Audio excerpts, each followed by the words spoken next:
Last Friday was my 5th anniversary driving an Uber. That's my Tesla back there. And I've done 12,000, almost 12,000 rides. And I thought I would share with you 5 things that kind of I wish I knew. I kind of knew, but I didn't know. But 5 things that I think you should know about rideshare before you even get started. And if you are a rideshare driver, follow along with me and see if any of these resonate with you. All right, let's take a look at them. All right, the first thing is that the Uber app is a game. The whole thing is just one big gamification. And sometimes it can kind of be fun. There's surges on a map and you get to plan your schedule and things that you want to do. And that's all kind of fun in games. But the gamification that really sucks is the way Uber delivers rides to us to accept or reject, the way they price things out. The object is really to trick you and I as drivers to taking unprofitable rides, to really do Uber's bidding.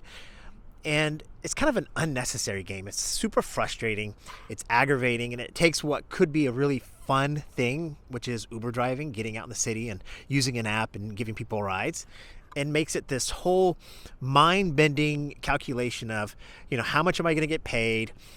How far is the trip? How many miles is it? How much time is it going to take?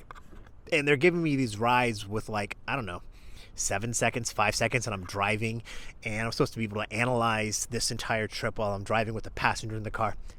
The game sucks. So that's number 1. Number 2, the passengers are a blessing and a curse. 99 out of 100 of my trips are amazing. They really are. I think when you first start to be an Uber driver, you really get concerned about having strangers in your car. But honestly, within a couple of days, it got really easy to handle that particular piece of it. The hard part, though, is the occasional challenge. Because I love my passengers. They're fun. I'm learning a lot of things from them. But you just get blindsided by the passenger that's angry or upset or drunk. They're on drugs. They smell really bad, whatever it might be. And they ordered an Uber, but now you, the Uber driver, you are responsible for the customer service. And that's really hard to deal with. There's a person behind you, sitting behind you, and you're driving and Uber's trying to give you rides and you're trying to handle a customer service challenge or a problem, whatever it may be. And that's hard. And that's the second thing that I wish I knew. Let's talk about number 3. And man, is it, it's really cold. It's getting colder. The third thing is that there is great flexibility and freedom being a rideshare driver. I mean, there really is. If I want to drive today, I can drive today. If I don't want to drive for a month, I don't have to drive for a month. There is a lot of flexibility and freedom. However, that flexibility and freedom is also a trap. And let me explain.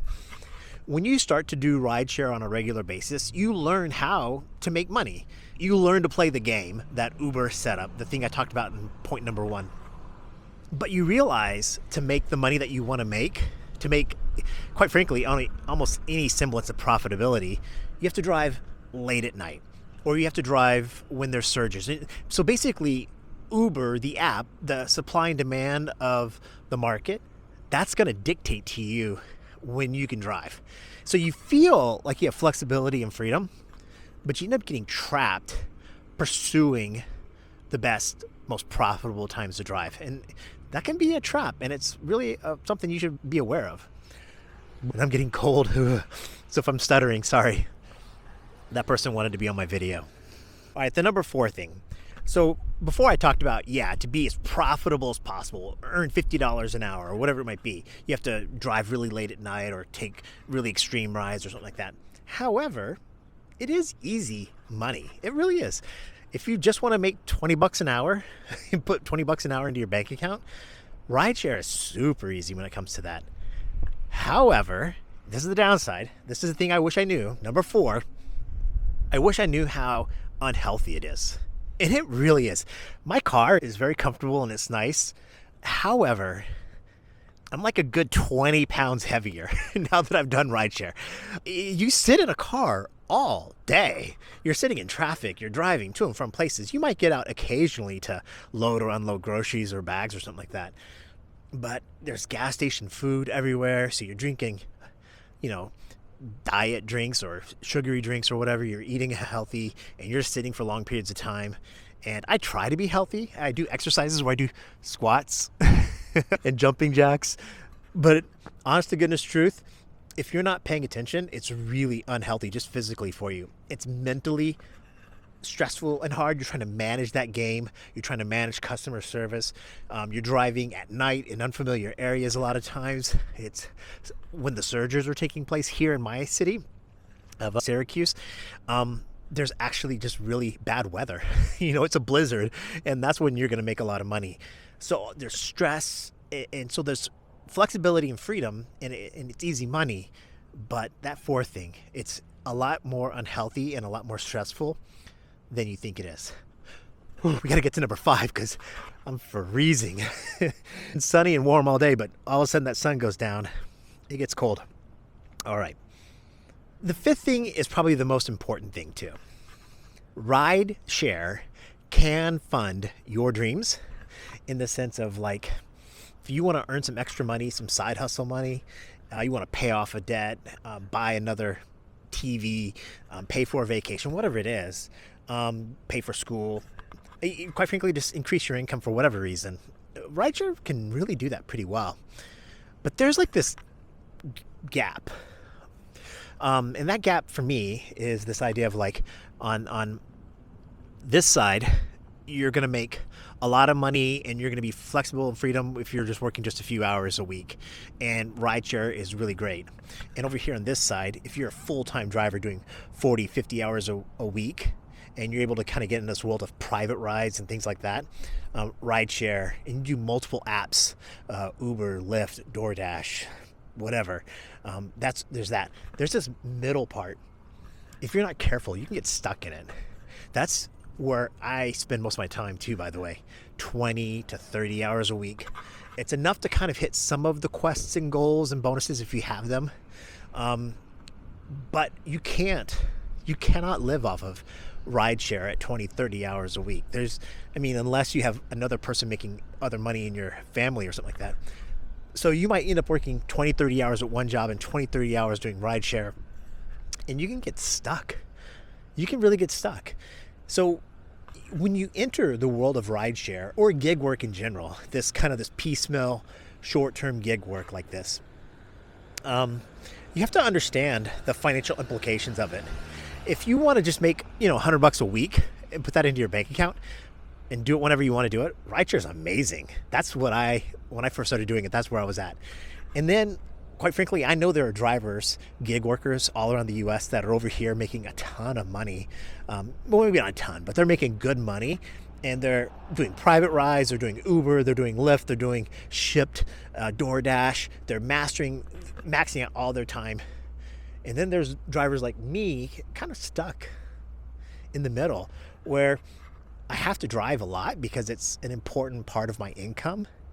But I don't drive enough or have the flexibility and freedom enough with my other stuff that I do to be over here on this side of it. So you kind of feel like you get stuck. And quite frankly, maybe the 6th thing, let me say it one more time.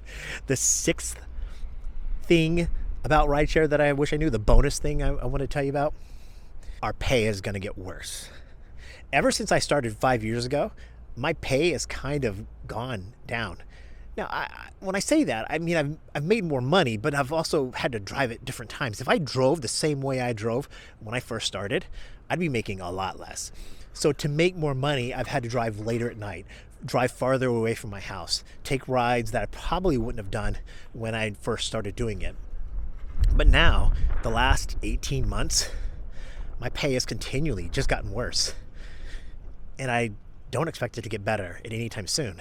It's really tough out there. The economy is not what it could be for low-income people. And that's what we are as gig workers. And quite frankly, more people are going to get out there on the app. Uber and Lyft are trying to show a profit, so they're cutting driver pay.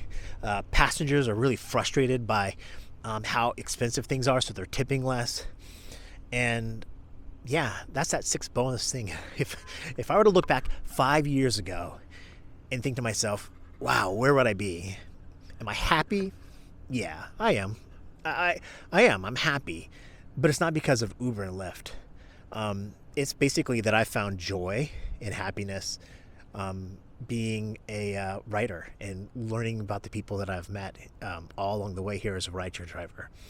But if you are going to try to do this to make a living, hopefully this video is a warning and you kind of understand it. So there's good and bad. I don't know. Drivers, did I hit all the marks along the way that you think? I'm freezing. I thought this would be the first video outside for the year, and it is. But I'm going to make, for the next month, I'll probably make videos back inside my car. See you guys. I'm cheering for you. Hey, for 2025 drivers, drive your way.